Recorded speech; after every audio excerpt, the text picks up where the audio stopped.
Science का chapter number 2 जिसका नाम है फिजिकल फीचर ऑफ इंडिया। जैसा कि पहला चैप्टर में हमने इंडिया साइज एंड लोकेशन पढ़ा, सेकंड चैप्टर में हम लोग क्या पढ़ेंगे, फिजिकल फीचर्स ऑफ इंडिया कि यहाँ क्या क्या लैंड मिलते हैं, किस किस टाइप के सॉइल मिलते हैं, कहाँ प्लेन है, कहाँ प्लेट्यू है, कहाँ हिमालय है। ठीक है, इन सब के बारे में जो है हम लोग पढ़ने वाले हैं। ठीक है, सो देखते हैं। देखो सबसे पहले क्या दिया है, you have already learn earlier in India is a vast country. पिछले चैप्टर में हम लोग पढ़े थे कि इंडिया क्या है, एक वास्ट कंट्री है विथ वेरीड लैंडफॉर्म। ठीक है, बहुत सारे जो है क्या होते हैं, अलग अलग टाइप्स के जो है लैंडफॉर्म जो है मिलते हैं। जैसे कहीं पर हिली एरिया है, हिली रीजन है, रग्ड टेरेन है, कहीं पर माउंटेन है, कहीं पर वैली है। ठीक है, इस तरीके के जो है हमको अलग अलग जो है जगह जो है देखने को मिलता है। जैसे छत्तीसगढ़, मध्य प्रदेश, यूपी, ये सब क्या प्लेन्स एरिया है। वहीं पर आप कश्मीर चले जाओ, वो हिल्स है। जब आप नॉर्थ ईस्ट में जाओगे तो वो वैलीज हैं, साउथ की तरफ जाओगे तो वो क्या है, पेनिनसुला है। ठीक है, तो इस तरीके से अलग अलग जो है क्या है हमको मिलते हैं। कहीं पर प्लेन, कहीं डेजर्ट मिलते हैं, राजस्थान में प्लेट्यू मिलते हैं, आइसलैंड मिलते हैं। ये अलग अलग टाइप्स के जो है हमारे इंडिया में जो है फीचर्स जो है मिलते हैं। ठीक है, इसी के बारे में जो है हमको पढ़ना है। चलो आगे देखते हैं। We find different types of rock, some are very hard marble which has been used for making the Taj Mahal. हमारे इंडिया में कुछ ऐसे हमको रॉक्स मिलते हैं जो कि बहुत ज्यादा हार्ड होते हैं। जैसे कि मार्बल, मार्बल जो होता है वो क्या होता है, बहुत ज्यादा हार्ड होता है, और जिसका यूज हम लोग किसके लिए किए थे, ताजमहल को बनाने के लिए किए थे। And some are very soft like soap, कुछ ऐसे होते हैं जो कि सोप के जैसे क्या होते हैं, बहुत क्या होते हैं, नरम होते हैं। ठीक है, सॉफ्ट होते हैं, जैसे कि soap stone which is used in the talcum powder. ठीक है, टैकम पाउडर बनाने के लिए जो इसका यूज किया जाता है। ठीक है, द कलर ऑफ सॉइल्स, अब देखो सॉइल का हार्डनेस भी वेरी करता है, इसके साथ सॉइल का कलर भी क्या होता है, एक जगह से दूसरे जगह जाने पर जो है चेंज होता है। जैसे कहीं पर जाएंगे तो हमको रेड सॉइल मिलेगा, कहीं जाएंगे तो एलुवियल सॉइल मिलेगा, कहीं जाएंगे तो ब्लैक सॉइल मिलेगा। ठीक है, इस तरीके के जो है हमको क्या होता है, डिफरेंट डिफरेंट टाइप के सॉइल्स जो है हमको मिलते हैं। ठीक है, most of this variation are caused, ये सब वेरिएशन क्यों होते हैं, due to difference in rocks formation.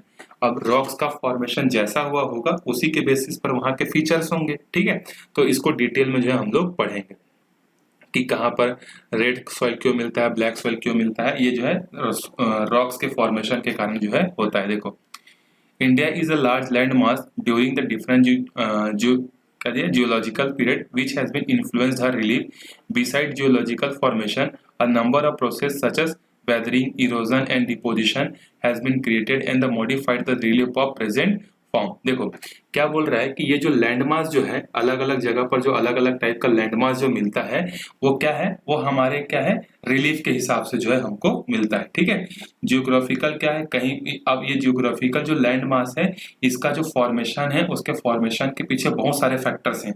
जैसे कहीं पर प्लेन है, कहीं पर हिल्स है, कहीं पर वैली है, तो इन सब के पीछे बहुत सारे फैक्टर्स हैं। जैसे क्या क्या फैक्टर्स होता है, वहाँ के वेदर का, मौसम का, इरोजन का, उसके बाद डिपोजिशन है, डिपोजिशन का कि रिवर्स फ्लो होते हैं, तो रिवर जो होते हैं अपने साथ बहुत सारे क्या करते हैं, वेस्ट मटेरियल लेके आते हैं या फिर कुछ मिनरल्स लेके आते हैं जिसको एक जगह डिपॉजिट कर देते हैं। ठीक है, तो इरोजन के कारण होता है, डिपॉजिट के कारण होता है, अलग अलग जो है हमको लैंड्स जो है देखने को मिलते हैं। ठीक है, जो अर्थ साइंटिस्ट जो होते हैं उन्होंने अर्थ के फॉर्मेशन को लेकर जो है बहुत सारे जो है क्या कह दिए, अपने अपने जो है थ्योरीज दिए। ठीक है, उसमें से एक सबसे अच्छा थ्योरी जो है, one such plausible theory is theory of plate tectonic. ठीक है, एक जो थ्योरी है अर्थ के फॉर्मेशन का या यहाँ पर इतने वेरिएशंस क्यों होते हैं, उसका एक एक्सप्लेनेशन बहुत अच्छे से दिया है जिसको हम लोग बोलते हैं थ्योरी ऑफ टेक्टोनिक्स। ठीक है, ये थ्योरी ऑफ टेक्टोनिक्स क्या होता है, देखो according to this theory the crust मतलब क्या होता है, अर्थ का सबसे ऊपर वाला पार्ट। ठीक है, of the earth has been formed out of 7 major and the some minor plates. मतलब हमारे अर्थ का सबसे ऊपर वाला जो सरफेस है, ठीक है, जिस पर हम लोग रहते हैं, वो क्या है, बहुत सारे माइनर और बहुत सारे मेजर जो है क्या है, प्लेट से जो है मिलकर बना है। उसमें से मेन कितने हैं बोल रहा है, ये 7 मेजर्स एंड सम माइनर्स। 7 जो है क्या है, बड़े बड़े हैं, और बाकी जो अदर्स हैं वो क्या है, छोटे छोटे हैं। ठीक है, तो 7, अगर आपसे क्वेश्चन पूछेगा कि अर्थ का क्रस्ट का फॉर्मेशन कैसे हुआ है, तो याद रखना 7 major and some minus plates के जो है कारण जो है हुआ है। ठीक है, फिर आगे देखते हैं, the movement of plates result in the building of the stresses with in the plate and the Continental rocks above leading the folding और उसके बाद faulting and the volcanic activity. अब देखो, मान लो अगर बहुत बड़े बड़े प्लेट हैं इस तरीके के, ये मान लो एक प्लेट है, ये एक दूसरा प्लेट है।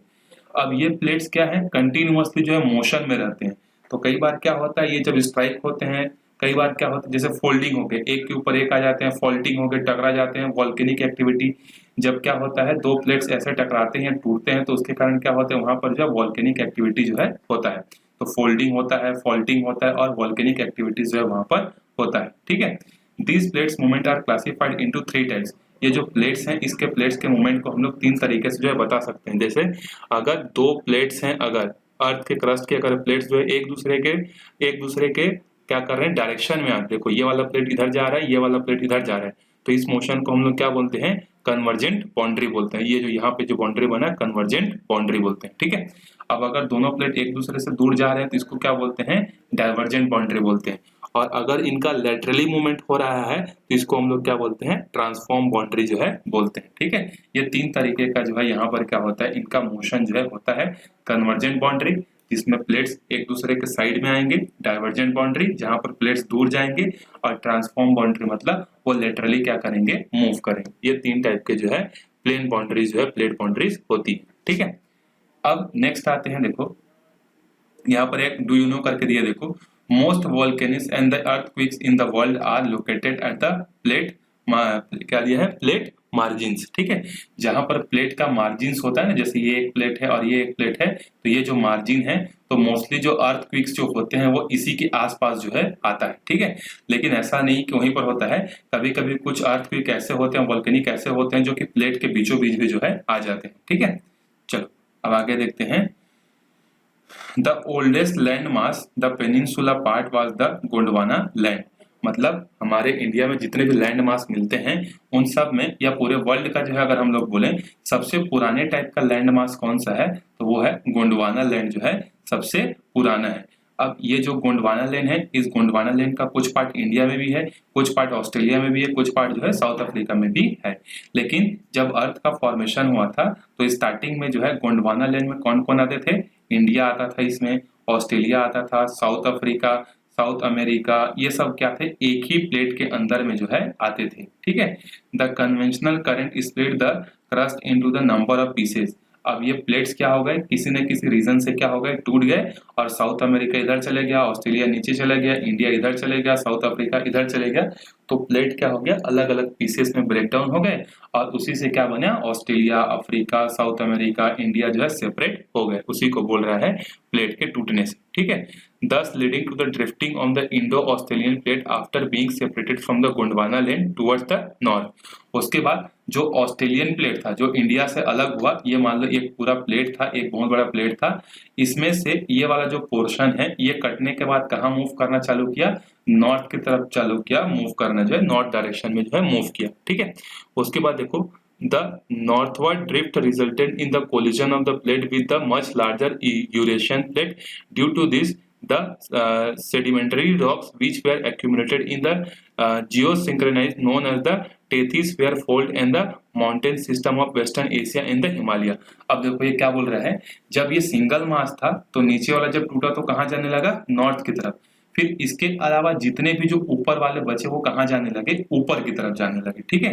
तो यहाँ पर क्या बोल रहा है कि यहाँ पर जो है एक क्या था, पहले जो है टेथिस था। ठीक है। टेथिस सी था। टेथिस सी कैसे था, देखो पहले जो है इंडिया का जब ये जो गोंडवाना प्लेट है जब ये टूटा तो उस समय इंडिया का जो शेप है वो कुछ इस तरीके से था। एक मिनट में आपको इरेज करके जो है वो अभी अच्छे से बता देता हूँ कि ये टेथिस प्लेट जो है कैसे अलग हुआ और कैसे हुआ। ठीक है। बस एक मिनट। अभी जो हम लोग इंडिया का मैप देखते हैं ना, ये एक्चुअल में जो है एंशिएंट इंडिया ऐसा नहीं था, ये तो बहुत बाद में ऐसा बना है। ठीक है। इंडिया पहले कैसा था देखो,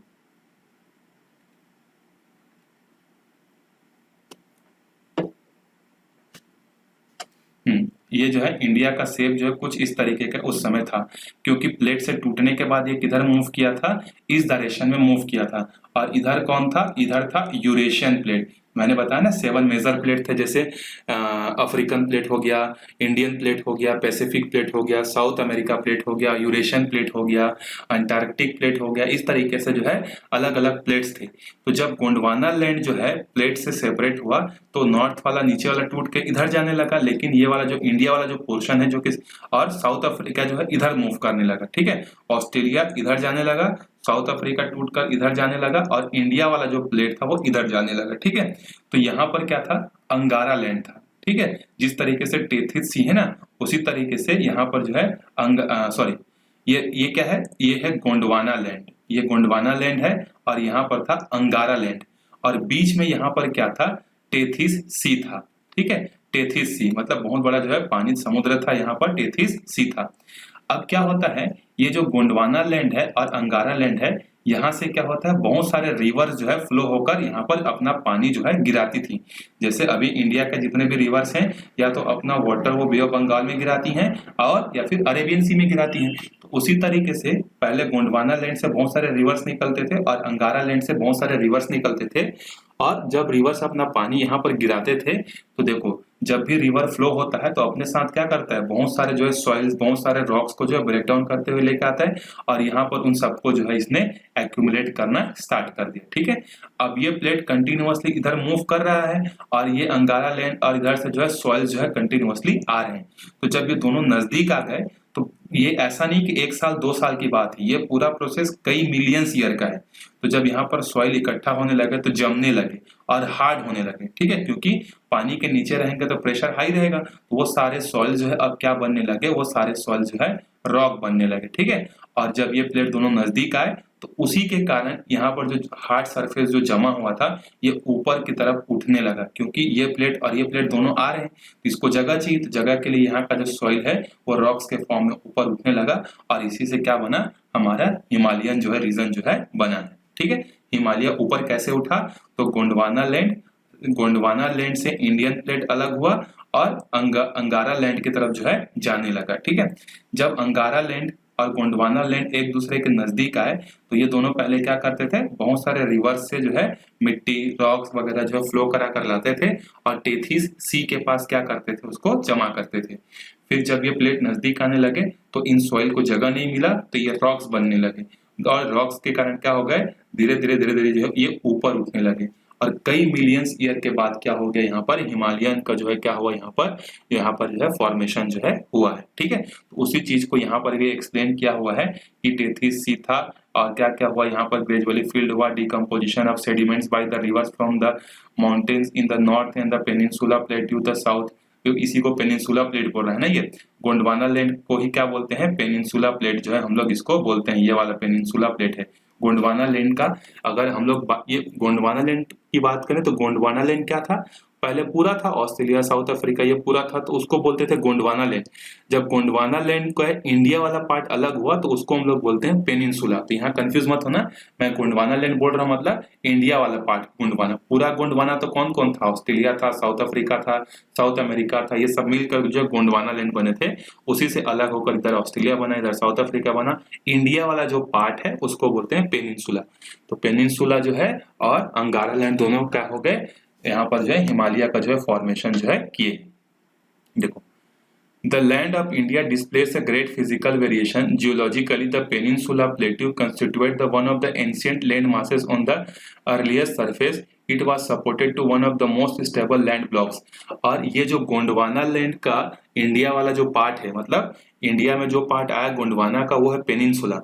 और ये पेनिनसुला जो है होता है यहाँ का जो सॉइल है या फिर यहाँ का जो रॉक है वो क्या है, बहुत ज्यादा स्टेबल है, ये स्टेबल है। जबकि ये जो हिमालय है, ये हिमालय के कारण ये हिमालय स्टेबल नहीं है, क्योंकि ये दोनों प्लेट अभी भी मूव कर रहे हैं, कंटिन्यूअसली मूव कर रहे हैं। इसीलिए हिमालय का जो हाइट है वो हर साल 2 सेंटीमीटर 3 सेंटीमीटर बढ़ रहा है, क्योंकि ये प्लेट्स क्या कर रहे हैं, मूव कर रहे हैं। तो प्लेट जैसे जैसे नजदीक आते जाएंगे यहाँ के जो रॉक्स वो ऊपर उठने लगेंगे। ठीक है, सिंपल सा चीज है, दो साइड से अगर किसी चीज को कंप्रेस करोगे तो वो चीज कहाँ जाएगी, ऐसे जगह पर भागने की कोशिश करेगी जहां पर खाली जगह होगा, तो वो ऊपर की तरफ जो है क्या करने लगता है, उठने लगता है। ठीक है, चलो, तो सबसे स्टेबल कौन है इन सब प्लेट्स में से, इंडिया के लिए ये पेनिनसुला प्लेट्स जो है क्या है सबसे ज्यादा स्टेबल है। The Himalaya and the northern plains are the most recent landform. जो हिमालय है और जो हमारा नॉर्थर्न प्लेन्स है, ठीक है, ये क्या है, अभी यंगेस्ट है। सबसे पुराना कौन है, गोंडवाना, और सबसे यंगेस्ट कौन है, हिमालय, और नॉर्थर्न प्लेन्स जो है सबसे नए हैं, ठीक है। The whole mountain system of Himalaya represent a very youthful topography, high peaks, deep valley and the fast flowing rivers। और ये जो हिमालय है ये सबसे यंग तो है, लेकिन इसमें बहुत सारे वेरिएशंस है। जैसे इसमें बहुत सारे हाई पिक्स हैं, डीप वैलीज हैं, और सबसे ज्यादा रिवर्स जो है यहीं से निकलते हैं। इवन दुनिया का जो है सबसे बड़ा माउंटेन कहाँ है, माउंट एवरेस्ट कहाँ है, इसी हिमालय का ही पार्ट है। तो इसमें बहुत सारे पीक्स हैं, बहुत सारे डीप वैलीज हैं। वैलीज मतलब समझते हो ना, ठीक है, जैसे उत्तराखंड हो गया, मसूरी सुने होगे, मसूरी हो गया, और जो छुट्टियां मनाने जाते हैं ना, तो ये सब क्या है, वैलीज हैं, ठीक है, वैलीज है। कश्मीर एक वैली है, ठीक है। तो ये ऐसे जो है बहुत सारे क्या है, डीप्स हैं, बहुत सारे वैलीज जो है हिमालय के अंदर में जो है हमको मिलते हैं, ठीक है। चलो अब आगे देखते हैं मेजर फिजियोग्राफिक डिवीजन। अब हमने थोड़ा सा हिस्ट्री पढ़ा कि कैसे गोंडवाना लैंड से इंडिया के पार्ट अलग हुए, कैसे ऑस्ट्रेलिया अलग हुआ, किस किस टाइप के प्लेट्स मिलते हैं, ऐसा फॉर्मेशन क्यों होता है। अब देखते हैं पर्टिकुलरली इंडिया के बारे में। तो इंडिया में जो है मेजर फिजियोग्राफी के बेसिस पर बात करें तो हमने इसको 6 पार्ट में जो है क्या किया है, डिवाइड किया है, और एक एक करके इसको हम लोग डिस्कस करेंगे, ठीक है। सबसे पहला है हिमालय माउंटेन्स, जो ये नॉर्थ वाला जो रीजन है ना, ये हिमालय है। फिर नॉर्थर प्लेन्स, जो यूपी बिहार झारखंड वाला जो प्लेन एरिया है ना, जहाँ गंगा यमुना रिवर है, ठीक है, वहां पर जो है प्लेन्स एरिया, उसके बारे में पढ़ेंगे। फिर नेक्स्ट है हमारा पेनिनसुला प्लेट, जो गोंडवाना लैंड से अलग होकर इंडिया वाले पार्ट में आ गया, वही है पेनिनसुला प्लेट, जो पूरा साउथ इंडिया है, ठीक है। इंडियन डेजर्ट मतलब राजस्थान गुजरात का कुछ पार्ट आएगा इसमें, ठीक है। फिर उसके बाद है कोस्टल प्लेन्स। कोस्टल प्लेन्स में हम लोग पढ़ेंगे ईस्टर्न घाट एंड वेस्टर्न घाट के बारे में जो है हम लोग पढ़ेंगे, ठीक है। और उसके बाद लास्ट है आइसलैंड के बारे में जो है पढ़ेंगे। तो स्टार्ट करते हैं सबसे पहले द हिमालय माउंटेन्स, ठीक है। अब मैं आपको इसको जो लिखा हुआ है उसको आप पढ़ सकते हो इजीली। मैं ग्राफ्स में जो है आपको एक्सप्लेन करता हूँ। ग्राफ अगर आप देखोगे तो अच्छे से जो है आपको क्या होगा, समझ में आएगा, ठीक है। अब यहाँ पर जो जो दिया हुआ है उसको पढ़ देना, ठीक है। अब वापिस आते हैं ग्राफ पर, क्योंकि ज्योग्राफी एक ऐसा चीज है जो कि ग्राफ से ज्यादा समझ में आता है, ठीक है। वर्ड्स में आपको मैं समझा दूंगा तो आपको कुछ समझ में नहीं आएगा, ठीक है। लेकिन अगर मैं आपको ग्राफ से समझाऊंगा ये ऐसा है, ये ऐसा है करके, तो आपको जो है बहुत अच्छे से जो है समझ में आएगा, ठीक है। तो देखो ये जो पूरा डार्क जो दिख रहा है ना आपको, कौन सा, ये वाला पूरा रीजन, ये पूरा रीजन क्या है, हिमालय है, ठीक है। हिमालय का जो कहाँ कहाँ तक ये फैला हुआ है, तो हिमालय जो है पाकिस्तान तक है, उसके बाद अफगानिस्तान तक है, तिब्बतियन प्लेट्यू है, चाइना में भी है, इधर नेपाल में भी है, भूटान में भी है, इधर म्यांमार में भी कुछ पार्ट जो है आता है। तो इसका डिस्ट्रीब्यूशन क्या है, बहुत बड़ा है, और ये दुनिया का सबसे बड़ा माउंटेन है। ये कितने कितने एरिया में फैला हुआ है, ऑलमोस्ट जो है 5 लाख किलोमीटर में जो है क्या है, 5 लाख किलोमीटर स्क्वायर एरिया में जो है ये फैला हुआ है, बहुत बड़ा है, ठीक है। और इंडिया में ये कहाँ से स्टार्ट होता है, तो देखो इंडिया में ये ईस्ट है, ईस्ट में अरुणाचल प्रदेश है, ये अरुणाचल प्रदेश से स्टार्ट होता है और कहाँ तक जाता है, जम्मू कश्मीर तक जो है ये जाता है, ठीक है। तो अरुणाचल प्रदेश में जहां पर ये स्टार्ट होता है उसको हम लोग बोलते हैं नामचा बारवा, ठीक है। नामचा बारवा एक क्या है, एक जो है वैली है, बहुत वैली नहीं है, एक बहुत बड़ा क्या है, माउंटेन की तरह, माउंटेन हो, ठीक है। नामचा बारवा जो है हिमालय का एक पार्ट है, एक माउंटेन है। और इधर अगर हम लोग जम्मू कश्मीर की बात करें तो जम्मू कश्मीर में क्या है, नंगा पर्वत है, ठीक है। नंगा पर्वत से स्टार्ट होता है और कहाँ तक जाता है, नामचा बारवा तक जो है ये इंडिया में फैला हुआ है, इंडिया की बात कर रहा हूँ, ठीक है। तो हिमालय का सबसे ईस्ट वाला पार्ट अगर कौन सा है पूछेगा तो क्या बोलोगे, नामचा बारवा। और सबसे वेस्ट वाला पार्ट कौन सा है बोलेगा तो याद रखना, नंगा पर्वत, ठीक है। इसको इंग्लिश में भी पर्वत ही बोलते हैं, ठीक है, नंगा पर्वत जम्मू कश्मीर में, और ये कहाँ है, अरुणाचल प्रदेश में। फिर जब ये हिमालय जो है क्या होता है, अच्छा हिमालय की एक स्पेशलिटी है, जैसे ये इंडिया के बाउंड्री को छोड़ता है, चाहे इधर हो चाहे इधर हो, वो साउथ की तरफ क्या होता है, मुड़ जाता है। जैसे ये माउंटेन देखो पाकिस्तान के लिए इधर मुड़ गया और अफगानिस्तान से इधर मुड़ गया, तो इसी हिमालय का वो पार्ट जो कि अफगानिस्तान में है उसको बोलते हैं हिंदू कुश बोलते हैं, ठीक है। और पाकिस्तान में जो है उसको हम लोग बोलते हैं, पाकिस्तान वाले बोलते हैं इसको सुलेमान रेंज बोलते हैं। हिमालय का ही पार्ट है जो कि साउथ की तरफ क्या है, मुड़ा हुआ है, ठीक है। अफगानिस्तान में भी है और पाकिस्तान में भी है। अफगानिस्तान में उसको बोलते हैं हिंदू कुश और पाकिस्तान में क्या बोलते हैं, सुलेमान रेंज।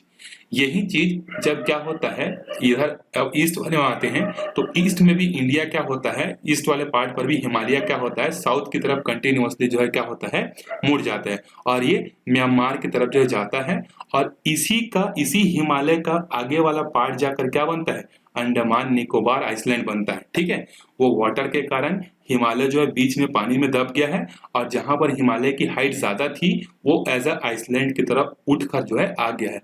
तो हिमालय का ही पार्ट कौन सा है, अंडमान एंड निकोबार आइसलैंड किसके पार्ट है, हिमालय के ही जो है पार्ट है। समझ में आ गया। तो हिमालय कहाँ से कहाँ तक है, इंडिया में जो है नामचा बारवा से नंगा पर्वत, और अगर कंट्रीज की बात करें तो अफगानिस्तान में भी है, पाकिस्तान में भी है, चाइना में भी है, नेपाल में भी है, भूटान में भी है, म्यांमार में भी है। ठीक है, और हमारे इंडिया में जो है बे ऑफ बंगाल तक के डिस्ट्रीब्यूटेड है। ठीक है, फैला हुआ है। अब ये हिमालय जो है, हिमालय रेंज में जितने भी माउंटेन्स हैं, सारे माउंटेन्स की हाइट जो है ऑलमोस्ट 6000 मीटर से क्या है, ज्यादा ही है। सबकी हाइट क्या है, 6000 मीटर से क्या है, ज्यादा है। ठीक है, हिमालय को जो है हम लोग क्या बोलते हैं, इनर हिमालय को जो है हम लोग क्या बोलते हैं, देखो हिमालय को भी हमने क्या किया है, अलग अलग पार्ट में जो है डिवाइड कर दिया है। जैसे इधर वाले पार्ट को हम लोग बोलते हैं ट्रांस हिमालय, ये वाला जो एरिया है ना, ये वाला एरिया जो चाइना में आता है मोस्टली और इंडिया के कुछ कुछ रीजन आते हैं, इसको बोलते हैं हम लोग ट्रांस हिमालय। ठीक है, फिर ये जो बीच वाला है, देखो ये जो बीच वाला क्या है, इसको हम लोग बोलते हैं ग्रेट हिमालय। ठीक है, ग्रेट हिमालय के बाद अगला होता है मिडिल हिमालय, और मिडिल हिमालय के बाद सबसे जो नीचे वाला जो है उसको बोलते हैं शिवालिक बोलते हैं। ठीक है, समझ में आ गया। और ग्रेट हिमालय का दूसरा नाम क्या होता है, हिमाद्री भी उसको हम लोग बोलते हैं। द ग्रेट और इनर हिमालय और the Himadri is the most continuous range consistent of the lofting peaks, average height is 6000 metre. उसमें जितने भी जो है माउंटेन्स या पीक्स जो आते हैं उन सबकी हाइट कितनी है, 6000 मीटर से। तो समझ में आए, अगर ये हम लोग हिमालय को डिवाइड करें तो सबसे ऊपर में आता है छोटे छोटे जो है ट्रांस हिमालय, ये तीनों क्या है, ट्रांस हिमालय। फिर उसके बाद ये क्या है, ग्रेट हिमालय। फिर बीच में आएगा मिडिल हिमालय, फिर उसके बाद आएगा शिवालिक। ठीक है, तो ट्रांस, ग्रेट, मिडिल और ये कौन सा हो गया, शिवालिक। हिमालय को जो है हमने ऐसे पार्ट्स में जो है डिवाइड कर दिया है। समझ में आ गया। ठीक है, चलो अब आगे बढ़ते हैं, इसमें और क्या क्या चीजें जो है हमको देखनी है। फिर से वही मैप आ गया, देखो। ठीक है, तो ये है हिमालय रेंज के बारे में जो है दिया हुआ है। ठीक है, ये नामचा बारवा है, ये क्या है, नंगा पर्वत है, ये हिंदू कुश, ये सुलेमान है, इस तरीके से जो है दिया हुआ है। आगे देखते हैं हम लोग। ठीक है, यहाँ पर देखो सब, यहाँ एक और इम्पोर्टेंट फैक्ट आपके लिए दिया है, some highest peaks of the Himalaya. Himalaya जो है उसके कुछ सबसे हाईएस्ट पीक्स जो है यहाँ पर दिए हुए हैं। ठीक है, सो देखो माउंट एवरेस्ट सबसे हाईएस्ट है, हिमालय का भी सबसे हाईएस्ट है और पूरे वर्ल्ड का भी जो है सबसे पीकेस्ट है। और ये कहाँ पर है, नेपाल में है। इसकी हाइट कितनी है, 8848 मीटर। ये आपको याद रखना है, ये आपको याद रखना है, एग्जाम में आपको कई बार पूछता है। ठीक है, कि what is the height of mount Everest. तो माउंट एवरेस्ट की हाइट कितना है, 8848 मीटर। और ये कहाँ मिलता है, कौन से कंट्री में, इंडिया में नहीं, कहाँ है, हमारे पड़ोसी नेपाल में। ठीक है, उसके बाद अगर आपसे पूछे कि दुनिया का सेकेंड हाईएस्ट पीक कौन सा है, तो वो है कंचनजंगा। और ये कंचनजंगा कहाँ आता है, इंडिया का पार्ट है। अगर आपसे पूछे कि देखो दो क्वेश्चन पूछेगा। अगर आपको पूछता है कि इंडिया का हाईएस्ट पीक कौन सा है, ध्यान से समझना, इंडिया का हाईएस्ट पीक आपसे अगर पूछेगा तो वो है K2। K2 मतलब गाडविन आस्टीन, याद रखना। इसकी हाइट है 8646 मीटर समथिंग कुछ है। हिमालय से जो है 200 या 300 मीटर ही सब कम है, बाकी ये है K2 गाडविन। ठीक है, और अगर क्वेश्चन पूछे कि इंडिया का हिमालय में सबसे हाईएस्ट पीक कौन सा है, तो वो है कंचनजंगा। समझ में आ गया। अगर आपसे पूछे कि इंडिया का हाईएस्ट पीक कौन सा है, तो आप लिखोगे K2 गाडविन आस्टीन। और अगर पूछे इंडिया में हिमालय का सबसे बड़ा अगर पूछेगा पीक कौन सा है, तो वो है कंचनजंगा। ठीक है, मैं आपको दिखाता हूं कि ये कहां पर है। ये जो है मैप में देखते हैं हम लोग, ये यहाँ पर नेपाल है, नेपाल में है आपका माउंट एवरेस्ट। और कंचनजंगा कहाँ पर है, कंचनजंगा जो है यहाँ पर है। ठीक है, कंचनजंगा जो है यहाँ पर जो है हमको मिलता है। ठीक है, इधर मकालू है, एवरेस्ट है, उसके बाद जो है कंचनजंगा है, एवरेस्ट है, धौलावीरा है, यहाँ पर जो है और भी बहुत सारे माउंटेन्स जो है हमको मिलते हैं। ठीक है। तो इंडिया का हाईएस्ट माउंटेन कौन सा है? K2 गाडविन आस्टीन, जो कि यहाँ पर है काराकोरम में। ये देखो, ये वाला जो लाइन जो मैं अभी कर्सर चला रहा हूँ, ये है काराकोरम, जम्मू कश्मीर में। तो काराकोरम में ही क्या है, यहाँ पर है हमारा K2 गाडविन आस्टीन, और यहाँ पर हमारे लिए क्या है, काराकोरम पास है। ठीक है। अब पास क्या होता है, देखो अभी आगे आएगा। पास होता है जब दो बहुत बड़े बड़े माउंटेन्स होते हैं इस तरीके से, ये एक माउंटेन है, ये एक माउंटेन है, तो दो माउंटेन के बीच में एक प्लेन एरिया होता है जिसमें हम लोग क्या करते हैं, आ जा सकते हैं। तो इसी को हम लोग क्या बोलते हैं, पास बोलते हैं। और इंडिया में जो है बहुत सारे पासेस हैं, ठीक है, अलग अलग कंट्रीज को जाने के लिए। तो उसी में से एक पास यहाँ पर है, काराकोरम पास है। ठीक है, काराकोरम, समझ में आया? तो ये है काराकोरम और यहाँ पर है काराकोरम पास है। ठीक है, चलो अब आगे चलते हैं, ये देख लेना। उसके बाद नामचा पर्वत है, उसके बाद धौलागिरी है, नंदा देवी है, कामता है, नामचा बारवा है, गौरला मांडवा है। ये जो है उसके हाईएस्ट माउंटेन जो है आपको दिया हुआ है, आपको याद रखना है। ठीक है। देखो, the fold of Great Himalaya are the asymmetrical in nature. The core of this part is Himalaya is composed of granite. It is the percentage snow, the bounds and the number of glacier descended from the range. अब हिमालय जो है वो regular नहीं है, वो irregular है। जब आप हिमालय को देखोगे ज्योग्राफिकली तो क्या होगा कि कश्मीर वाला जो रीजन है, इधर देखो, इसमें देखते हैं, कश्मीर वाला जो रीजन है, यहाँ पर माउंटेन्स का जो विड्थ है, हिमालय का जो विड्थ है वो 400 किलोमीटर तक है, मतलब काफी ज्यादा चौड़ा है वेस्ट वाले पार्ट में। वेस्ट पार्ट से जैसे जैसे आप ईस्ट पार्ट में आते जाओगे तो इस माउंटेन का जो विड्थ है वो कम होने लगता है। ठीक है, जब अरुणाचल प्रदेश में जाते हैं तो उसका विड्थ ऑलमोस्ट कितना हो जाता है, 15 किलोमीटर। और वही चीज देखो जम्मू कश्मीर में कितना था, 400 किलोमीटर। ठीक है, तो अगर आपसे पूछेगा कि विड्थ सबसे ज्यादा हिमालय का कहाँ है, तो याद रखना वेस्ट में, जम्मू कश्मीर में, और सबसे कम विड्थ कहाँ पर है, ये जो है आपका ईस्ट में है। ठीक है, अब इस हिमालय में क्या होता है, इनकी हाइट जो होती है, एवरेज हाइट मैंने बताया था कितना है, 6000 मीटर से ऊपर है। तो मोस्टली जो पार्ट है इसका, खासकर ट्रांस हिमालय और ग्रेट हिमालय, ये इतने ज्यादा हाइटेड हैं कि यहाँ पर जो है क्या मिलता है, हमको आइस मिलता है। क्यों आइस मिलता है? क्योंकि आपको पता होगा कि जैसे जैसे अर्थ के सरफेस से ऊपर जाते जाते हैं टेम्परेचर कम होने लगता है। तो टेम्परेचर कम होने लगता है और जैसे ही आप, एक आता है कोल्ड रीजन आता है, कोल्ड रीजन, जैसे ही आप अर्थ के सरफेस से ऑलमोस्ट 4400 मीटर ऊपर चले जाओगे, अगर पानी लेकर इतना ऊपर चले गए तो अब उस समय वो पानी नहीं रहेगा। इतना हाइट पर जाने, इससे ज्यादा हाइट पर अगर गए तो वो पानी क्या हो जाएगा, आइस में जो है कन्वर्ट हो जाएगा। ठीक है, तो इसको हम लोग बोलते हैं कोल्ड लाइन बोलते हैं। ठीक है, कोल्ड या फिर फ्रीजिंग लाइन जो है हम लोग इसको बोलते हैं। ठीक, अलग अलग नाम से जो है इसको जानते हैं। इतना हाइट से ऊपर जाओगे तो पानी जो है क्या बन जाएगा, ऑटोमेटिक आइस बन जाएगा। तो देखो इन सबकी हाइट कितनी है, 4400 मीटर से ऊपर है। तो ट्रांस हिमालय और ग्रेट हिमालय के मोस्टली पार्ट जो होते हैं वो आइस से क्या होते हैं, ढके होते हैं। बहुत सारे ग्लेशियर्स होते हैं, इन्हीं ग्लेशियर्स से क्या होता है, बहुत सारे रिवर्स जो है निकलते हैं। ठीक है, चल अब आगे देखते हैं इसमें।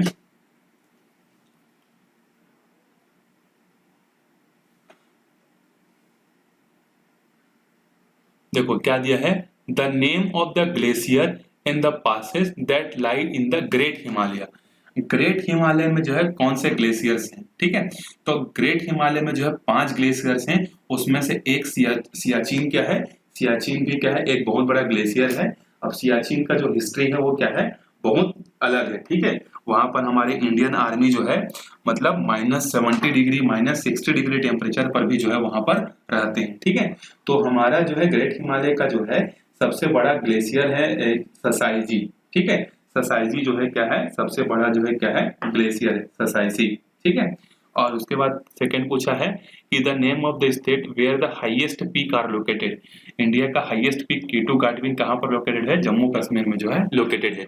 और जम्मू कश्मीर में भी कौन से वाले पार्ट में, जो कि POK है, पाक ऑक्यूपाइड कश्मीर के आसपास वाले इलाके पर जो है वो एग्जिस्ट करता है। चलो अब आगे देखते हैं। The range lying to the south of the Himadri forms the most rugged mountain system is known as the Himachal और हिमालय। जो साउथ वाला जो हिमाद्री का जो पार्ट है, जहां पर रेंज है, उसको हम लोग क्या बोलते हैं, हिमाचल। अब ये साउथ नहीं, मैंने बताया था कि नहीं, ये ग्रेट हिमालय, ये हिमालय, ये हिमालय, तो ये साउथ वाला पार्ट है, ये सबसे साउथ वाला, उसको क्या बोलते हैं, छोटा हिमालय बोलते हैं या फिर हिमाचल बोलते हैं। The range are mainly composed of highly compressed and the altered rock. The altitude varies between 3,700 to 4,500 meter. Average width is 50 kilometer wide or the Pir Panjal. While the Pir Panjal range, the longest and the most important range, Dhauladhar, the Mahabharat range, also the prominent one of these range consists of the famous valley of Kashmir, Kangla, Kullu Valley, Himachal Pradesh. This region is well known for its hill station. तो देखो great Himalaya हो गया, trans Himalaya, great Himalaya, middle Himalaya, उसके बाद ये जो बचता है शिवालिक, शिवालिक को ही क्या बोलते हैं हम लोग, यहाँ पर इसने नाम दिया है हिमालय बोलते हैं, फिर हिमाचल बोलते हैं, ठीक है। तो इसी रेंज में क्या होता है, बहुत सारे जो है क्या होते हैं हिल स्टेशन मिलते हैं। जैसे हिल स्टेशन में कौन आएगा, कुल्लू हो गया, मनाली हो गया, कांगड़ा हो गया, कश्मीर हो गया, हिमाचल प्रदेश में जो है क्या है मसूरी हो गया, ये सब जो है क्या होते हैं इसी रेंज में जो है आते हैं। इस मिडिल और इसके बीच में जो है बहुत सारे वैलीज हैं, ठीक है, और इनकी एवरेज हाइट कितनी है 3,700 से लेके 4,500 मीटर तक जो है। इसीलिए जब हमारे इंडिया में गर्मी बढ़ने लगती है तो सब लोग कहाँ जाते हैं, कुल्लू मनाली कांगड़ा मसूरी जाते हैं, ठीक है। ये जो है दो बड़े बड़े माउंटेन्स के बीच में जो है प्लेन एरिया है, वैलीज है, घाटी वैलीज है, ठीक है। इसमें जो है कुल्लू है, कांगड़ा है, ये सब जो है आते हैं हिल स्टेशन के नाम से, ये बहुत फेमस है। The outer most range of the Himalaya is called the Shivalik. ये शिवालिक है, शिवालिक और मिडिल के बीच वाला जो जगह है इसी में क्या है ये सब जो है कौन सा, धौलाधार, कश्मीर, कांगड़ा, कुल्लू वैली जो है इसके और इसके बीच में, ये वाला जो सबसे साउथेस्ट वाला पार्ट है उसको बोलते हैं शिवालिक बोलते हैं, ठीक है। और शिवालिक का विड्थ कितना है 10,000 से 50,000 10 किलोमीटर टू 50 किलोमीटर है, और इसका एल्टीट्यूड ज्यादा नहीं है, 900 टू 1100 मीटर है। This range are component of the unconsolidated sediment brought down the rivers from the main Himachal and then further north this valley are converted the thick gravels. कुछ नहीं, देखो यहाँ पर क्या होता है, यहाँ पर ग्लेशियर से मैंने बताया कि टेम्परेचर कम होने के कारण यहाँ पर क्या होता है बहुत सारे जो है ग्लेशियर्स हैं। तो ये ग्लेशियर जब यहाँ से फ्लो होते होते होते होते आते हैं तो जब शिवालिक तक पहुँचते हैं तो शिवालिक तक पहुँचने के बाद ये क्या होते हैं लैंड में पहुँच जाते हैं। तो शिवालिक क्या है, वो रेंज है जो कि रिवर्स को क्या कराता है, प्लेन लैंड के साथ कॉन्टेक्ट जो है ये कराता है, ठीक है। चलो आगे देखते हैं। The longitudinal valley lying between the lesser Himalaya and the Shivalik are known as Duns, Dehradun or Kotli Dun and the Patli Dun. Some of these valleys are known as Duns. Duns क्या होते हैं, तो दून्स होते हैं वो जगह होते हैं जो कि लेसर हिमालय और शिवालिक के बीच में जो छोटे छोटे वैलीज होते हैं उसी को हम लोग क्या बोलते हैं दून्स बोलते हैं। दून्स जैसे देहरादून हो गया, ठीक है, दून बोलते हैं और द्वार बोलते हैं, ठीक है। तो उत्तराखंड में जो इसको दून बोलते हैं और हिमाचल प्रदेश में जो है इसको नहीं उल्टा बोल दिया मैं, हिमाचल प्रदेश में दून बोलते हैं और हरिद्वार में जो है इसको क्या बोलते हैं द्वार बोलते हैं। कहाँ पर अरे यार क्या बोल दिया, हिमाचल प्रदेश में इसको बोलते हैं दून, DUNS, यहाँ बोलते हैं द्वार। जैसे हिमाचल प्रदेश में देहरादून है दून्स, पतली दून्स, ठीक है, कोतली दून, ये जो है कहाँ है हिमाचल प्रदेश में। और द्वार कहाँ है, द्वार भी बोलते हैं, यहाँ का लोकल लैंग्वेज में द्वार बोलते हैं, जैसे हरिद्वार, ठीक है। ये क्या है दून्स और द्वार जो है क्या है लेसर हिमालय और शिवालिक के बीच के जो प्लेन एरियाज हैं उसको बोलते हैं, ठीक है।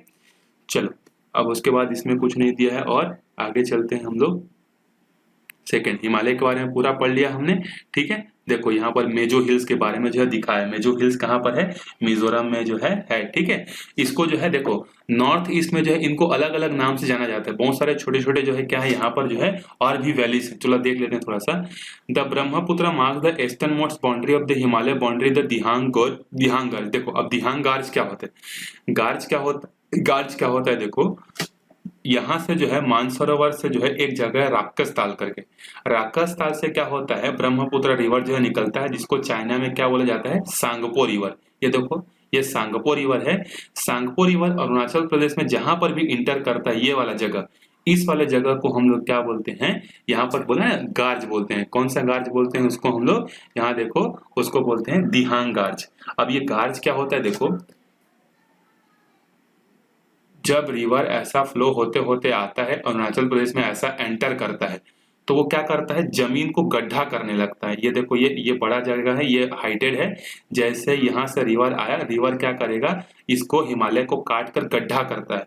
तो इसी गड्ढे को हम लोग क्या बोलते हैं, गार्ज बोलते हैं। मतलब दो बड़े बड़े ऐसे क्या है, हाइट्स के काट कर जो है रिवर जब फ्लो होता है गड्ढे को, तो उसको बोलते हैं हम लोग गार्ज बोलते हैं। ठीक है, तो यहाँ पर कौन सा गार्ज बनता है, दिहांग गार्ज बनता है। उसी तरीके से जम्मू कश्मीर में जब यहाँ पर जो है रिवर निकलता है, सिंधु रिवर निकलता है, तो उसको हम लोग बोलते हैं सिंधु गार्ज बोलते हैं। ठीक है, समझ में आ गया। तो गार्ज क्या है, बड़े बड़े माउंटेन्स के बीच में काट कर जो है रिवर जब फ्लो होती है तो उसको जो फॉर्म करते हैं उसको गार्ज बोलते हैं। ठीक है, उसके बाद देखो, the Himalaya bend sharply the south. मैंने बताया था कि जो हिमालय जो है ईस्ट के में अरुणाचल प्रदेश में और वेस्ट में जम्मू कश्मीर में साउथ की तरफ क्या होता है, मुड़ जाता है। This hill running through the north eastern state mostly compose the strong sandstone which is sedimentary rock covered with the dense forest.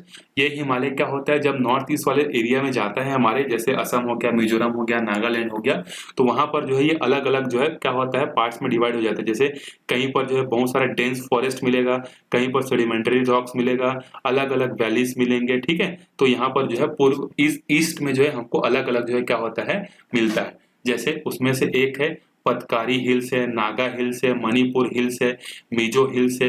ये क्या है, हिमालय के ही पार्ट है, लेकिन वहां पर जो है इसको क्या किया जाता है, अलग अलग नामों से जो है जाना जाता है। ठीक है, कहाँ पर है ये, असम, मेघालय, त्रिपुरा, मणिपुर, मिजोरम, जो हमारे नॉर्थ ईस्ट है। ठीक है, नॉर्थ ईस्ट में जो है क्या होता है, ये मिलता है, वहां पे इनको अलग अलग नाम से जानते हैं। तो हिमालय हो गया, समझ में आ गया। हिमालय कहाँ से कहाँ तक पूरा डिस्ट्रीब्यूटेड है मैंने आपको समझा दिया। उसके अलावा हिमालय में जो है बहुत बड़े बड़े क्या होते हैं, रॉक्स मिलते हैं, माउंटेन्स मिलते हैं, पीक्स मिलते हैं। माउंट एवरेस्ट हो गया, कंचनजंगा हो गया, ये सब वहीं पर है। अरुणाचल प्रदेश में नामचा पर्वत से लेकर जम्मू कश्मीर में जो है नंगा पर्वत तक जो है डिस्ट्रीब्यूटेड है। फिर दोनों जगह से साउथ की तरफ क्या होती है, मुड़ जाती है। हिमालय को हमने नॉर्थ से साउथ की तरफ जो है 3-4 पार्ट में डिवाइड किया है। जैसे ग्रेट हिमालय है, फिर सबसे पहले ट्रांस हिमालय जो कि चाइना में आता है मोस्टली इसका पार्ट, और जम्मू कश्मीर में भी कुछ आता है। फिर इसके बाद ग्रेट हिमालय आता है। ग्रेट हिमालय के बाद जो है क्या होता है, लेजर हिमालय आता है। लेजर हिमालय के बाद जो है शिवालिक आता है। इसमें आपको जो मेन चीज याद रखनी है वो है दून और द्वार। तो दून और द्वार क्या है, the plain land between the lesser Himalaya and Shivalik. Shivalik और लेजर हिमालय के बीच में जो है छोटे छोटे जो जगह मिलते हैं उसको दून बोलते हैं। हिमाचल प्रदेश में उसको दून बोलते हैं और उत्तराखंड में उसको क्या बोलते हैं, द्वार बोलते हैं। ठीक है, चलो अब सेकंड पार्ट आते हैं फिजिकल में, द नॉर्थर्न प्लेन्स। ठीक है, नॉर्थर्न प्लेन्स मतलब जो नॉर्थ में जो यूपी वाला जो रीजन है ना, जो यूपी वाला जो रीजन है वो क्या है, यूपी वाला रीजन किस में आता है, नॉर्थर्न प्लेन्स में जो है ये आता है। ठीक है, उसी के बारे में जो है हमको देखना है। तो देखो एक चीज याद रखना, किसी भी प्लेन का जो फॉर्मेशन है, मैदान या प्लेन जिसको हम लोग बोलते हैं, उसका फॉर्मेशन के पीछे सबसे बड़ा रीजन होता है किसका, होता है रिवर्स का। क्योंकि रिवर्स जो होती हैं जब वो फ्लो करती हैं तो वो अपने साथ बहुत सारे रॉक्स के मिनरल्स को क्या करती हैं, काट काट कर जो है क्या करती हैं, अपने साथ जो है बहा कर लाती हैं, और वो एक जगह कंटिन्यूअसली क्या होते हैं, एक्यूमुलेट होते जाते हैं। तो उसी से क्या बनता है, प्लेन एरिया जो है बनता है। तो ये जो नॉर्थ प्लेन्स है इसको बनाने के पीछे सबसे बड़ा रीजन है गंगा और यमुना रिवर का। ये दोनों, इसके अलावा और भी इसके बहुत सारे रिवर्स हैं, जैसे गोमती हो गया, गंडक हो गया, घाघरा हो गया, जो उसके क्या है, हेल्पिंग वाले हैं। ठीक है, मेन रिवर जो होते हैं उसके ट्रिब्यूटरीज हैं। ठीक है, वो उसके ट्रिब्यूटरीज हैं। ये मैंने जितने भी नाम लिए, गंगा, गोमती, सोन, भद्रा, सिंधु, ये सब क्या उसके ट्रिब्यूटरीज है, उसके हेल्पिंग रिवर है। मेन जो नॉर्थर्न प्लेन्स को फॉर्मेशन का जो रीजन है वो है गंगा और यमुना रिवर। ये कई सालों तक क्या करते हैं, फ्लो होते रहते हैं और अपने साथ जो है सॉइल को लाकर इकट्ठा करते रहते हैं, जिसके कारण जो है प्लेन एरिया जो है बनता है। ठीक है, तो देखते हैं ये इसमें क्या बोल रहा है। देखो, the northern plains has been formed by the interplay of the three major river system, namely the Indus River, the Ganga River and the Brahmaputra River। जो प्लेन एरियाज जो बनते हैं उसके पीछे 3 रिवर्स हैं, एक है इंडस रिवर, दूसरा है गंगा रिवर और तीसरा है ब्रह्मपुत्र रिवर। तो इसमें से नॉर्थर्न वाले के लिए रिस्पॉन्सिबल कौन है, गंगा। क्योंकि ब्रह्मपुत्र रिवर जो होता है, देखो मैं बताता हूँ आपको मैप में वापिस से, कि यहाँ से यहीं से जो है चाइना में जो है चोंगडोंगपोंग है, जगह का नाम है, ठीक है, चेमाडोंगपोंग करके। चेमाडोंगपोंग से क्या होता है, इंडस रिवर निकलता है और ये इधर चले जाता है। राकसताल से जो है क्या होता है, ये ब्रह्मपुत्र रिवर निकलता है और इधर चले जाता है। गंगोत्री ग्लेशियर से गंगा निकलती है, ठीक है। तो ये जो प्लेन, नॉर्थर्न जो प्लेन्स है, ये देखो यहाँ पर लिखा हुआ है ना नॉर्थर्न प्लेन्स, तो नॉर्थर्न प्लेन्स को बनाने के पीछे सबसे बड़ा रीजन गंगा रिवर का है, ठीक है, इन रिवर्स का नहीं है, क्योंकि ये रिवर्स इधर चले गया और ये रिवर जो है इधर चले गया, ठीक है। तो गंगा का जो है सबसे बड़ा जो है कंट्रीब्यूशन, ठीक है। चलो अब देखते हैं आगे। These plains are formed of alluvial soil। अब देखोगे अलग अलग टाइप्स के सॉइल मिलते हैं, तो सबसे पुराने जो सॉइल है, सबसे इंपॉर्टेंट सॉइल वो कौन सा है, एलुवियल सॉइल है। तो ये इसमें जो है एलुवियल सॉइल जो है मिलता है।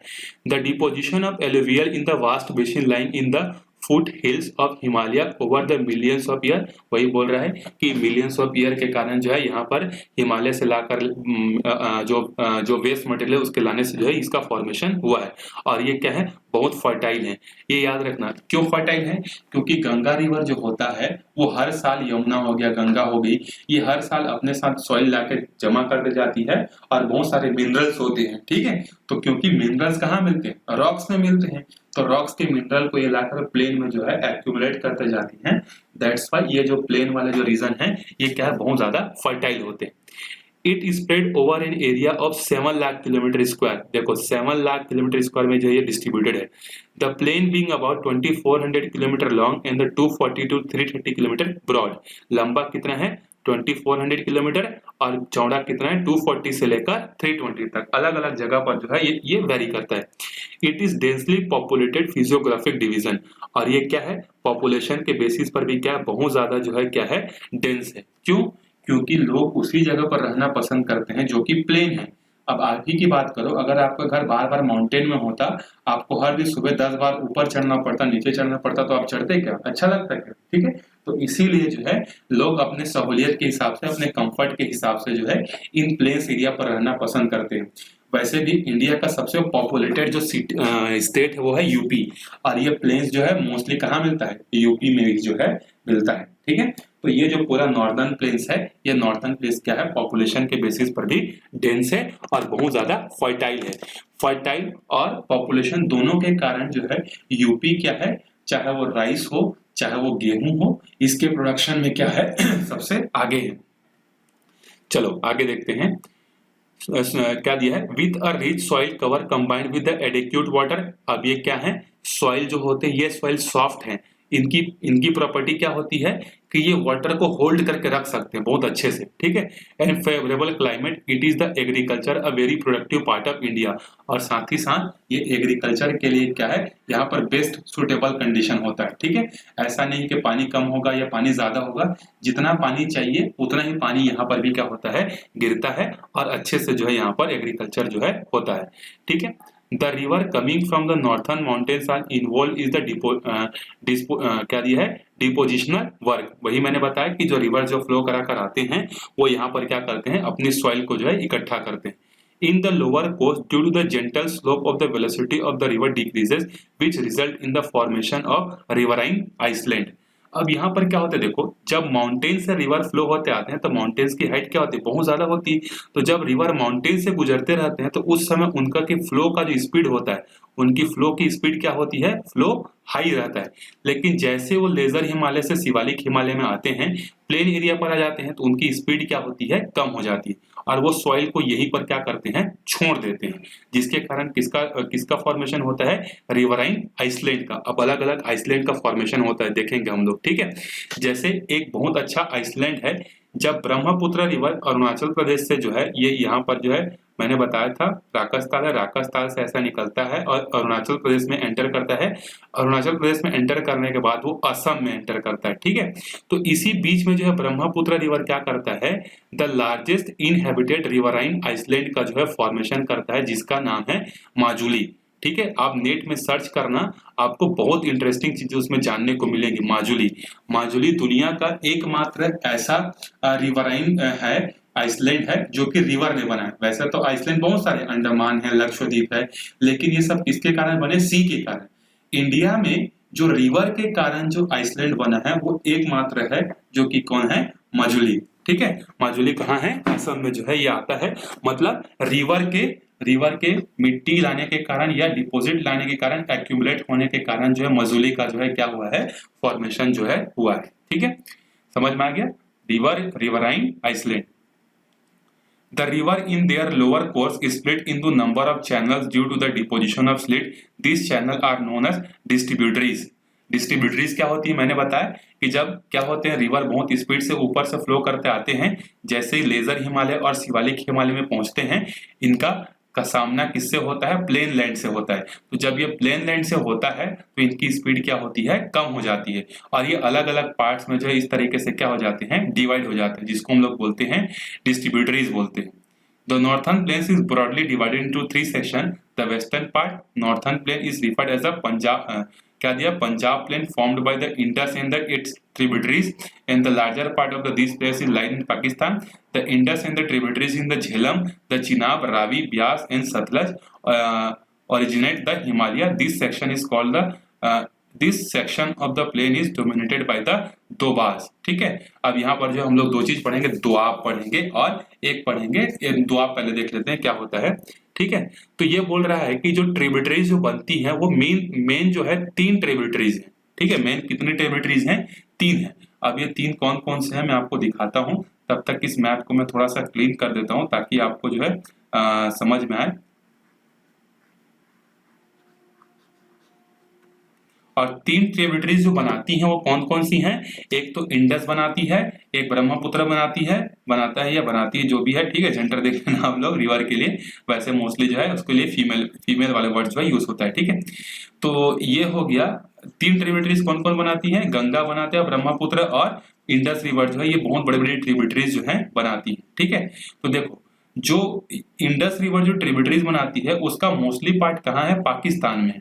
ये जो है, ये देखो, ये जो है यहाँ पर इंडस रिवर यहाँ से निकला, राजस्थान से यहाँ से ऐसा निकला, और ये जो है मैं जो रेड कलर से जो बिलोंग कर रहा हूँ ना वो इंडस रिवर है। इंडस रिवर जो है ये बहुत सारे छोटे छोटे रिवर से जो है मिलकर बना है। जैसे एक है जम्मू कश्मीर से निकलती है झेलम, फिर रावी, फिर ब्यास, फिर सतलज, ये सब क्या है, इसके ट्रिब्यूटरीज हैं। तो ये सब रिवर्स आती हैं यहाँ पर। और पाकिस्तान में यहाँ पर एक जगह है मिठानकोट, पाकिस्तान में भी एक पंजाब है, तो पंजाब में एक जगह है मिठानकोट। मिठानकोट पर ये सारे रिवर्स मिलते हैं और एक बहुत बड़े ट्रिब्यूटरीज जो है बनाती हैं।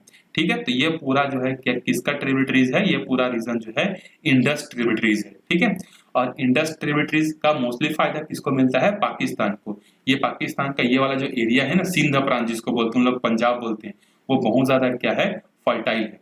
ठीक है, समझ में आ गया। दूसरा डिस्ट्रीब्यूटरीज जो बनता है वो किसके कारण बनता है, ब्रह्मपुत्र के कारण। ठीक है, तो ब्रह्मपुत्र जब इधर फ्लो होता है तो बहुत सारे ट्रिब्यूटरीज जो है इसके साथ बनती है, और इसका सबसे ज्यादा फायदा किसको होता है, बांग्लादेश को होता है। ठीक है, और तीसरा जो बचा गंगा रिवर के ट्रिब्यूटरीज ये है, ये देखो यहाँ से जो है गंगा रिवर निकलती है और इस तरीके से फ्लो होते होते जो है ये बे ऑफ बंगाल में जाती है। ये इसके ट्रिब्यूटरीज देखो, ये जितने भी रिवर जो दिख रहे हैं ना आपको, ये सब इसके क्या है, ट्रिब्यूटरीज, ये सब इसको हेल्प करती हैं। और ये पूरा रीजन, ये वाला पूरा रीजन क्या बहुत ज्यादा फर्टाइल है। तो 3 डिस्ट्रीब्यूटरीज है, समझ में आ गया, गंगा का है, ब्रह्मपुत्र का है, और तीसरा किसका है, इंडस का है। ठीक है, समझ में आ गया ये। हाँ, अब देखो यहाँ पर एक वर्ड आया है दोआब। दोआब क्या है, Doab is the made up of the 2 word, दो मीनिंग, दो का मतलब क्या होता है 2, एंड आप का मीनिंग होता है water. Similarly Punjab is also made up of the 2 word पंच, एंड पंच मीन 5 एंड आप मीन्स वाटर। पंजाब जो है वो क्या है, 5 रिवर्स के कारण बना है। ठीक है, पंजाब जो उसका नाम पड़ा है वो 5 रिवर के कारण पड़ा है।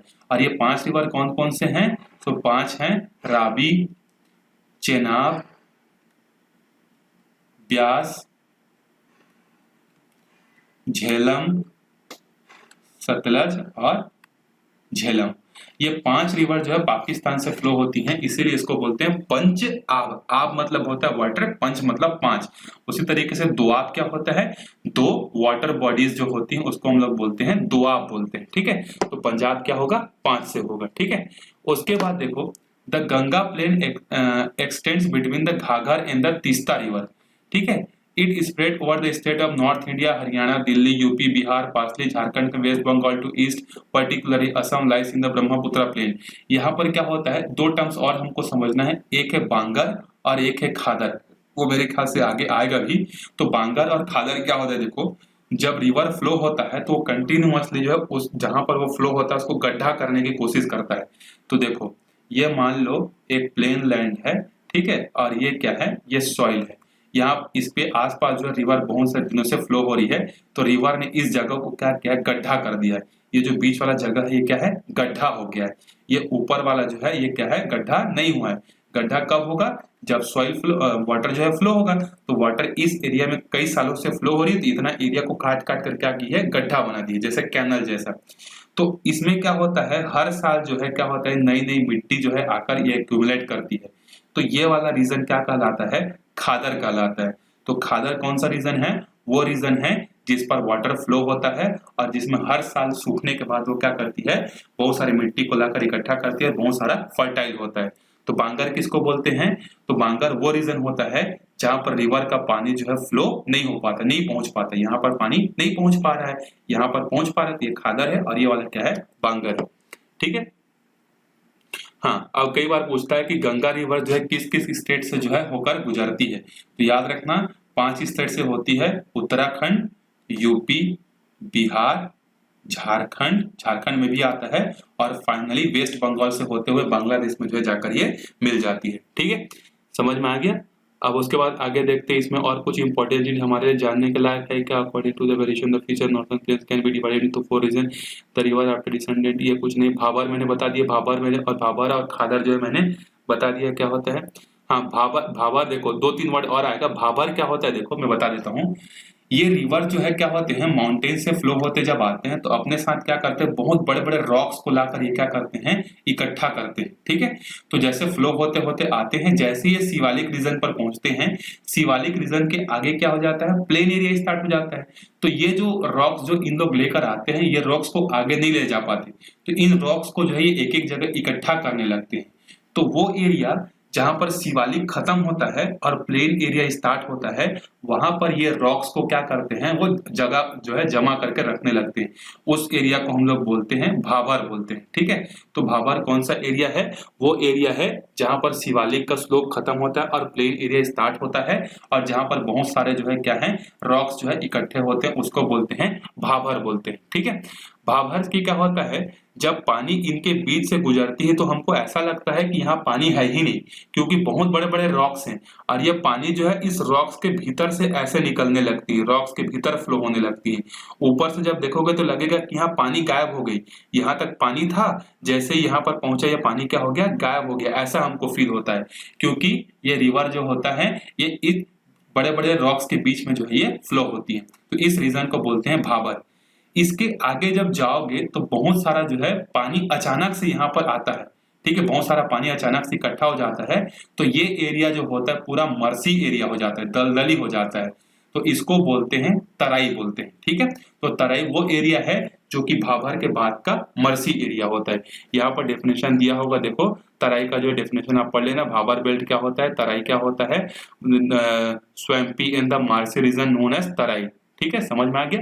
जो गीला एरिया होता है, दलदली एरिया होता है, जो कि भाबर से आगे वाला पार्ट उसको बोलते हैं तराई बोलते हैं। ठीक है, उसके बाद देखो द फॉरेस्ट है region full of wild life. ये जो एरिया है ठीक यहाँ पर तराई के आगे के आसपास जो है क्या है, बहुत बड़े बड़े क्या है, फॉरेस्ट है, क्योंकि फॉरेस्ट के लिए पानी चाहिए और इन रीजन में पानी अवेलेबल होता है। ठीक है, उसके बाद देखो land and to settle the migrants from the Pakistan after partition locate the धुंधवा national park in this region. इसी रीजन में क्या है, धुंधवा जो है नेशनल पार्क जो है अवेलेबल है। जब इंडिया और पाकिस्तान का पार्टीशन हुआ तो जितने लोग आए उन सबको जो है इस एरिया में जो है बसाया गया था। ठीक है, the largest part of the northern plain is formed by the oldest alluvial. अब याद रखना कि नॉर्थर्न प्लेन में जो है कौन सी मिट्टी मिलती है, alluvial. They lie flood from the river in the present in the terrace like the feature this part is known as भांगर। मैंने भांगर बता दिया क्या होता है, और खादर क्या होता है मैंने बता दिया। जब पानी फ्लो होती है तो गड्ढा कर देती है, तो उसी गड्ढे को हम लोग क्या बोलते हैं, खादर बोलते हैं, और भांगर क्या बोलते हैं, उसके ऊपर में जहां तक पानी जो है नहीं पहुंच पाता। ठीक है, आगे देखो क्या दिया है, the soil in this region contain the calcareous deposit locally known as kankar. इस एरिया पर क्या होते हैं, बहुत सारे छोटे छोटे कंकर्स मिलते हैं। The newer younger deposit of the flood plain are called the khadar. अब मैंने बताया कि रिवर जब फ्लो होता है तो हर बार माउंटेन्स को काट काट कर बहुत सारी मिट्टियां लाता है, उसी को इसने क्या नाम दिया है, क्या नाम दे दिया है, खादर, क्योंकि वहां पर नई नई मिट्टी हर बार आती रहती है। ठीक है, they are renewed almost every year and so the fertile thus the idea of the intensive agriculture.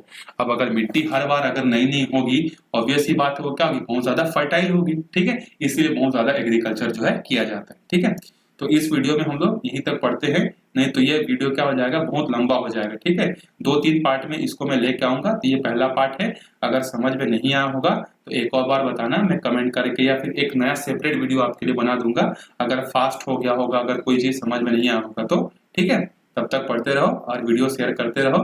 Description में चेक कर सकते हो ऑनलाइन क्लासेस के लिए, अगर इंडिविजुअली चाहिए तो। ठीक है, तब तक के लिए बाय।